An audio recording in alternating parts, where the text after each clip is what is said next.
एक समय श्री नेमिनाथ भगवान को श्री कृष्ण वासुदेव द्वारिका नगरी के बाहर वंदन करने के लिए आए। विधि सहित अभिवंदन करके विनम्र भाव से प्रभु से पूछने लगे, हे स्वामी, मैं रात दिन राज कार्यों में व्यस्त रहता हूँ, इसलिए धर्म आराधना करने का विशेष समय नहीं मिल पाता। इस कारण मुझे ऐसा एक दिन बताइए जिस दिन समग्र रात चिंताओं से मुक्त होकर निर्विकल्प भाव पूर्वक धर्म आराधना करने से मैं विशेष उत्तम फल की प्राप्ति कर सकूं। भगवान नेमिनाथ ने कहा, वासुदेव, मिक्सर सुदी एकादशी का दिन श्रेष्ठ और उत्तम दिन है, जिस दिन मौन पूर्वक व्रत, आराधना और तीर्थंकर देवों का स्मरण चिंतन करने का महान फल होता है। श्री कृष्ण वासुदेव ने पूछा, प्रभु, अतीत काल में इस व्रत की आराधना किसने की है, उसका क्या फल प्राप्त हुआ? भगवान नेमिनाथ ने बताया, अतीत काल में सुर नाम का एक धनाढ्य श्रेष्ठी था। मानव जीवन के सुख भोगते हुए एक दिन उसके मन में विचार उठा, पूर्व जन्मों के पुण्य फल के रूप में मैं इस जन्म में सभी प्रकार के सुख भोग रहा हूँ, किंतु यदि इस जन्म में धर्म आराधना नहीं की तो फिर यह जीवन निरर्थक हो जाएगा और अगले जन्म में सद्गति नहीं मिल सकेगी। यह विचार कर सुरश्रेष्ठी अपने धर्म गुरु के पास गया और निवेदन किया, गुरुदेव, मैं गृह कार्यों में रात दिन व्यस्त रहता हूँ, इस कारण धर्म साधना में विशेष समय नहीं लगा सकता। कृपा कर मुझे कोई ऐसा मार्ग बताइए कि मैं कम समय में धर्म आराधना करके विशेष फल की प्राप्ति कर सकूं। इसके उत्तर में आचार्य श्री ने बताया, हे श्रेष्ठी, मार्गशीर्ष मास की शुक्ल एकादशी के दिन 8 प्रहर का पोषक व्रत लेकर मौन पूर्वक इस दिन जिनेश्वर देव की आराधना करने का महान फल होता है। गुरुदेव की बताई विधि के अनुसार सुरश्रेष्ठी ने 11 वर्ष तक प्रत्येक एकादशी को पौषध एवं पूर्ण मौन पूर्वक तप आराधना की। इस तप की आराधना से श्रेष्ठी सुर को अनेक शुभ फलों की प्राप्ति हुई। आयुष्य पूर्ण कर वह 11वें देवलोक में उत्पन्न हुआ और देव आयुष्य पूर्ण कर भरत क्षेत्र के सौरीपुर नगर में सुव्रत नाम का सेठ बना। पूर्व जन्म के शुभ संस्कारों के कारण वहां भी उसे देव गुरु धर्म की आराधना का अवसर मिला। श्रेष्ठी सुव्रत के पास 11 करोड़ की धन संपत्ति थी, जिससे वह दान, लोको उपकार के कार्य करके पुण्य उपार्जन करता रहा। एक बार सौरीपुर में धर्मघोष नामक आचार्य पधारे। सुव्रत श्रेष्ठी ने उपदेश श्रवण कर धर्म मार्ग पूछा तो आचार्य श्री ने कहा, श्रेष्ठी, तुमने पूर्व जन्म में मौन एकादशी व्रत की आराधना की थी। उस आराधना के फल स्वरूप ही तुझे यहाँ संसार के सुख और धर्म मार्ग की प्राप्ति हुई है।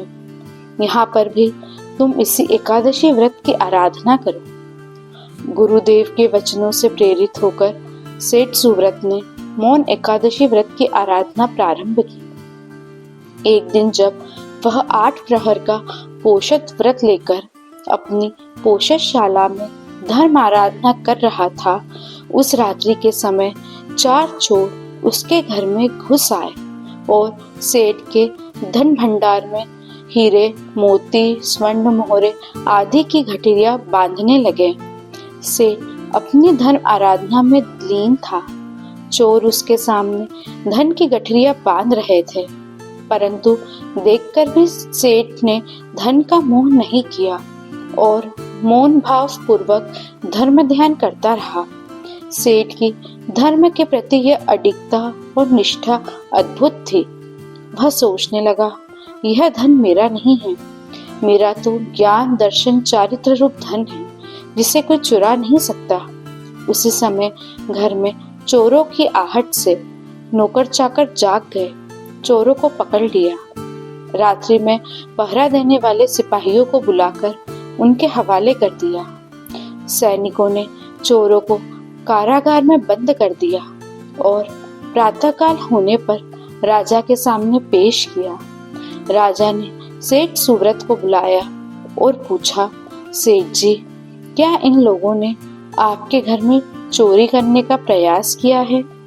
सेठ को चोरों पर दया आ गई। सोचा, यदि मैं कह दूंगा कि हाँ, तो राजा इनको प्राण दंड देगा।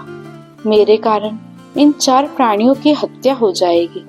सेठ का दयालु हृदय कांप गया। उसने कहा, महाराज, ये चोर नहीं है, ये तो मेरे पुराने सेवक है।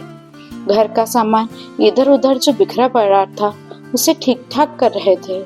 आप इनको छोड़ दीजिए, इन्होंने चोरी नहीं की है।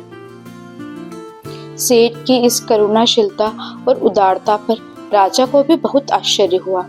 नगर के लोगों ने भी सेठ की दयालुता की प्रशंसा की। चोरों का हृदय भी बदल गया। वे सेठ के चरणों में झुक गए। सेठ जी, आपके दयालुता ने ही आज हमारी जीवन की रक्षा की है। हम भविष्य में कभी भी चोरी जैसा कोई दुष्कर्म नहीं करेंगे। इस प्रकार सेठ की उदारता और दयालुता के प्रभाव से चोरों का हृदय बदल गया और नगर में जिन धर्म की प्रभावना हुई। दूसरे वर्ष पुनः सेठ ने एकादशी व्रत की आराधना की। पोषत करके रात्रि में धर्म जागरण कर रहा था कि अचानक नगर में अग्नि प्रकोप हुआ। आसपास के भवन, दुकानें आदि अग्नि ज्वाला में जलकर भस्म होने लगे। लोग घरों से निकलकर इधर उधर भागकर अपनी जान बचाने में जुट पड़े, परंतु सेठ सुव्रत अडिग भाव से आकुलता रहित अपनी धर्म आराधना में स्थिर रहा। पड़ोसियों ने सेठ को बहुत समझाया कि व्रत में भी आपत्ति काल के आगार रहते हैं। तुम भागकर अपनी जान बचाओ, जीवित रहोगे तो व्रत आराधना फिर कर लेना। परंतु सेठ सुव्रत अपने ध्यान से नहीं डिगा। तब का आश्चर्यजनक प्रभाव हुआ कि पूरे नगर में जहाँ बड़े बड़े भवन जलकर राख हो गए, वहां सेठ सुव्रत के भवन को आज भी नहीं लगी। इस प्रकार लोगों ने आश्चर्य के साथ धर्म का प्रभाव देखा और सुव्रत सेठ की प्रशंसा करने लगे। 11 वर्ष तक सुव्रत सेठ ने लगातार मौन एकादशी व्रत की आराधना की। उसके बाद विजय शेखर सूरी के उपदेश से वैराग्य प्राप्त कर 11 कोटि मोहरों को त्याग कर दीक्षा ग्रहण कर ली। मुनि बनने के पश्चात भी सुव्रत मुनि ने मौन एकादशी तप की आराधना का क्रम चालू ही रखा। एक दिन एकादशी के दिन सुव्रत मुनि ने प्रातः संकल्प किया, आज पूर्ण मौन रखूंगा तथा अपने उपाश्रय से बाहर भी नहीं जाऊंगा। रात्रि के समय एक मुनि के शरीर में वेदना उत्पन्न हुई।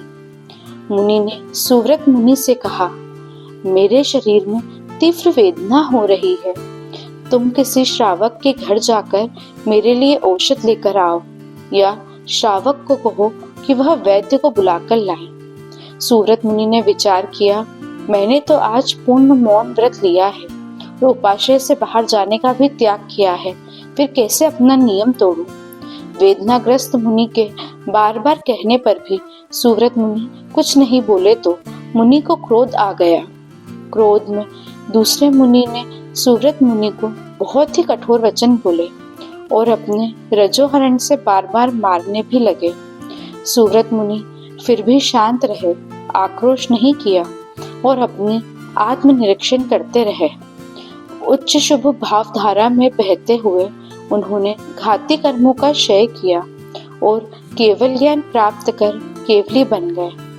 अंत में संपूर्ण कर्मों का क्षय कर मोक्ष गए। भगवान नेमिनाथ ने वासुदेव श्री कृष्ण को मौन एकादशी का यह कथनानक सुनाकर इस व्रत का महत्व बताया और कहा, प्रत्येक व्यक्ति को अपनी शक्ति के अनुसार मार्गशीर्ष शुक्ल एकादशी के दिन मौन पूर्वक तप, जप और तीर्थंकरों की आराधना करनी चाहिए।